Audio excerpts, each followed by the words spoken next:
Hello! So today I'm going to talk about the best books I read in 2023. I have already made a video about my favourite books released in 2023. I'll leave the link in the description box to that video, but this is going to be a video about my favourite reads of 2023 regardless of release date. Some of the books on this list are fairly recent, maybe only 1 or 2 years old. I had quite a few people comment on my last video saying they were really surprised Demon Copperhead didn't make my list. However, that book in the UK was released in 2022, not 2023, so I couldn't include it. But spoiler alert, of course it's made this list. As mentioned in my last video, some of my favourite books that were released in 2023 have also made it onto this list. Because I don't normally do videos like this, if you've been following this channel for a while, you know I like to do single book reviews. Therefore, I'm going to keep things very brief in this video. However, there will be links to all of the books mentioned in the description box. So if you do want to know more, a bit more about the plot, about what the book is about, then feel free to click on one of those and find out a little bit more. And one final thing before we get cracking, we get into the meat of this video. I have not been able to rank these books in this list. I have been extremely busy. I was away for Christmas. I was in Amsterdam for New Year's. And when I was putting this list together, I just did not have the brain power to put it into any kind of ranking, into any kind of order. So it is just a list of my favourite reads in 2023.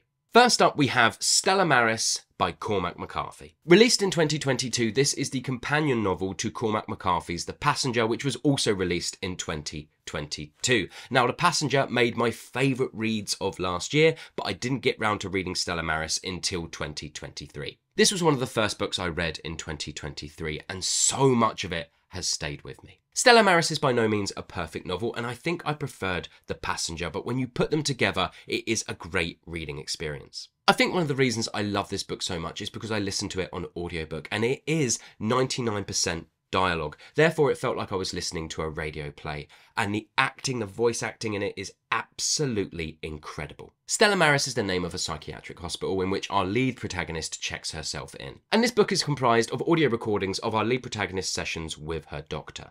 It's two very smart people, and in our lead protagonist's case, she's a genius, battling it out. A battle of the wits, a battle of intelligence, and in that they are discussing life, death, and what it means to be alive. As already mentioned, by no means a perfect novel, but there are so many things within this book that have stuck with me. So many philosophical musings on life and death, like one-liners, little sentences that have just really hit me and made me think for hours and hours and hours, and I just adore any book that can do that.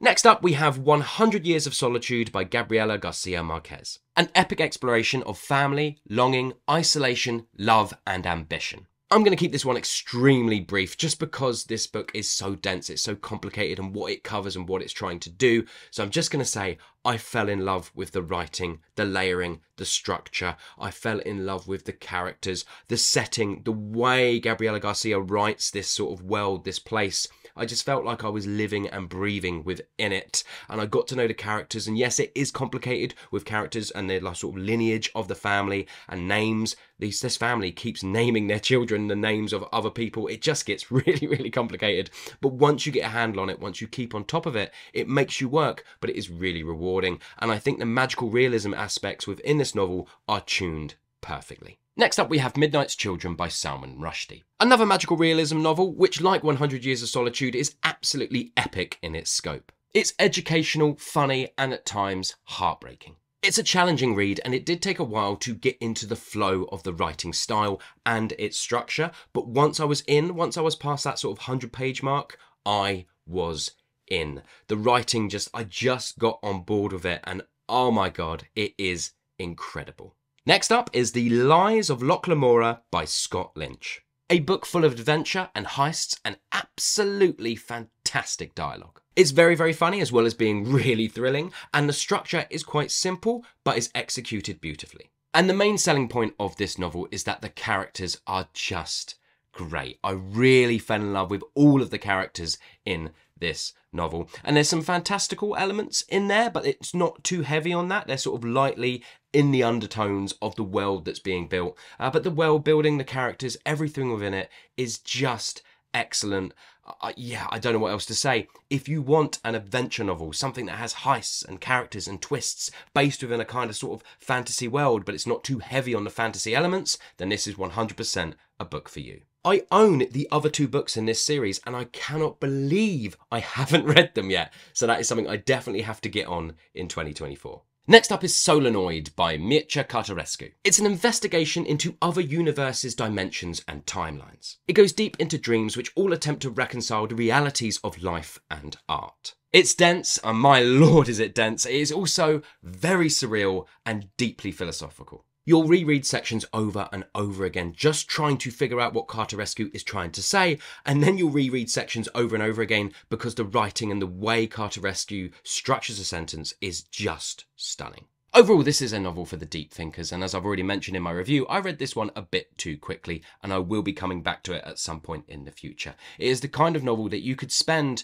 months and months and months reading, as you'll just read a page and then go away and think about it, and research and think about it, and then read another page, and before you know it, hours have passed and you have only read 2 pages. That's the kind of novel it is. Up next is The Great Believers by Rebecca Makkai. Heartbreaking, but ultimately hopeful. It is a book about community. It is a book about friendship and how friendships survive and strive against great hardship. Makkai does a brilliant job of examining the challenges of those infected with AIDS in the early days of the disease. She also examines the far-reaching ripples and trauma left in its wake. Next up, I have a bit of a 2-for-1 for you. It is a Barbara Kingsolver double bill. I have Demon Copperhead and The Poisonwood Bible. I was struggling a little bit with which Barbara Kingsolver novel to include. However, I realised I adored, and I mean absolutely adored, both of these novels, so they both had to make it. I hadn't read any Barbara Kingsolver until last year, and I don't know what to say other than the fact that her writing is just so my cup of tea. The way that she structures, the way that she brings characters to life. I haven't read a single character, I mean I haven't read all of Barbara Kingsolver's work, but to date, reading these 2 novels, there is not a single character in either of these books I didn't fall in love with. She is just able to balance things so extremely well. Both of these books are very, very funny, but also incredibly heartbreaking. And yeah, I don't know, she just tunes that balance with the pacing and the build perfectly. Next up is Wellness by Nathan Hill. A satire on wellness culture, but also an exploration of love, marriage and relationships, specifically between the novel's 2 protagonists, Jack and Elizabeth. It's rich in exploration of character and culture, and there are many crossovers in this novel with my own life, which I found extremely educational and ultimately quite hopeful. It is also very, very funny, and it goes off on these kind of tangents that I was just fascinated by. Next up we have Lonesome Dove by Larry McMurtry. Just about as good as you are ever going to get from an epic western. The characters are brilliantly brought to life, and you will just fall in love with the friendship between Call and Gus. It is full of adventure and hardship, and the dialogue is just fantastic all the way through. You will laugh and cry in equal measure. If you like westerns and you haven't read this, then you absolutely have to run out right now, and I mean right now, and pick this book up. Because I haven't read a lot of westerns, but I reckon this will probably be, along with Blood Meridian, the best western I have ever read. And if you have never read a western before, but you're thinking of dipping your toe in, then I would also say, rush out and buy this straight away. Don't be put off by the absolute epic page length. Once you get past that 50, 100 page mark, you will be hooked. Next up is The Heaven and Earth Grocery Store by James McBride. A novel that explores location and the black and Jewish people who make up its community. The writing is beautiful and the pacing and structure are solid all the way through. I loved getting to know the good and bad about this community, and the way the characters were brought to life was just excellent. If you want something that is a little bit traumatic but ultimately really, really hopeful, I am just left with this feeling of when I finished that last page, I was just filled with hope. And I don't know how to explain it. It sort of washed over me, this kind of feeling of hopefulness within humanity and within community. And some people, that might not be for them, especially if you like your books to be filled with sort of like traumatic drama, horrific events. Some people might find the sort of hopefulness at the end, a little bit unrealistic. But I don't know. I feel like right now, with the world where it is right now, a book that leaves you feeling that way isn't a bad thing. Next up is another epic book, and if you haven't figured it out by now, I do like very long books.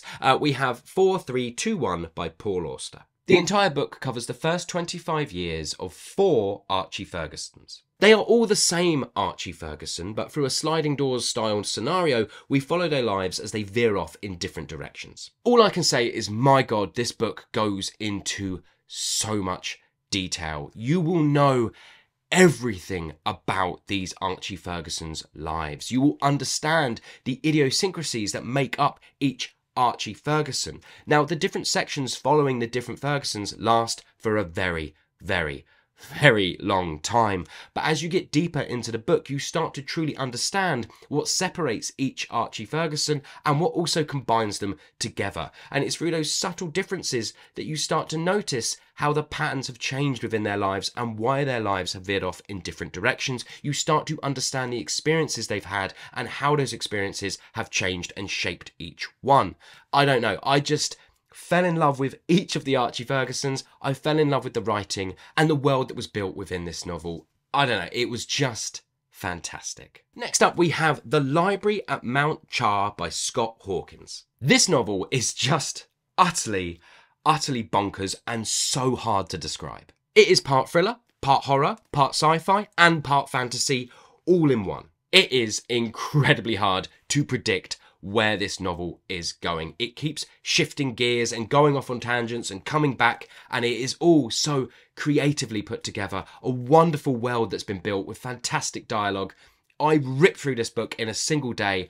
Oh my god, it is so good. Whilst this novel is quite funny, I will mention that it is not for the faint-hearted. There is some pretty horrific violence all the way through. Definitely the most bonkers and genre-bending novel I read in 2023. Next up, we have Ohio by Stephen Markley. Set over the course of a single evening, Ohio toggles between the perspectives of 4 different characters. As the novel builds, for each character, dark secrets are unearthed, as well as revisiting old wounds and relationships. This novel really hit home for me because the characters were born at the exact same time as me, so our life experiences, the culture around us and the things we had growing up were quite similar. Even though this novel is set in the States and I grew up in the UK, there were things about the town that these characters grew up in and their relationships and the characters that were so similar to my own life that, yeah, it really hit home. I will warn you that the writing is incredibly indulgent, which I know isn't for everyone, and normally I'm not a massive fan of it, but with this novel I just didn't care. By the time I got into the rhythm of it,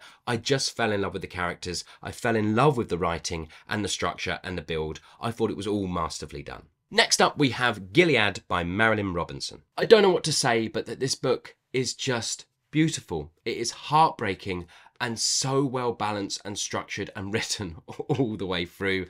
It got me. It really got me. It is so deeply philosophical, yet incredibly simple in its structure. The way the book is made up is we are just reading these letters that Reverend Ames has left for his son to teach him about life. And Reverend Ames's musings go from the profound and the large to the very small and idiosyncratic. And it is all just so beautifully set out. The pacing is wonderful. You get to know Reverend Ames and his life and his little corner of the world so well. I cannot wait to reread this one. I feel like I might read this every 10 years and just see how my own life experiences now impact my read of this book. Now, I know they say that the book doesn't change, the reader does, but I do feel like each time I read this, I'm just going to get something new from it. And it's quite short. It doesn't take long to get through. Yeah, it's just stayed with me.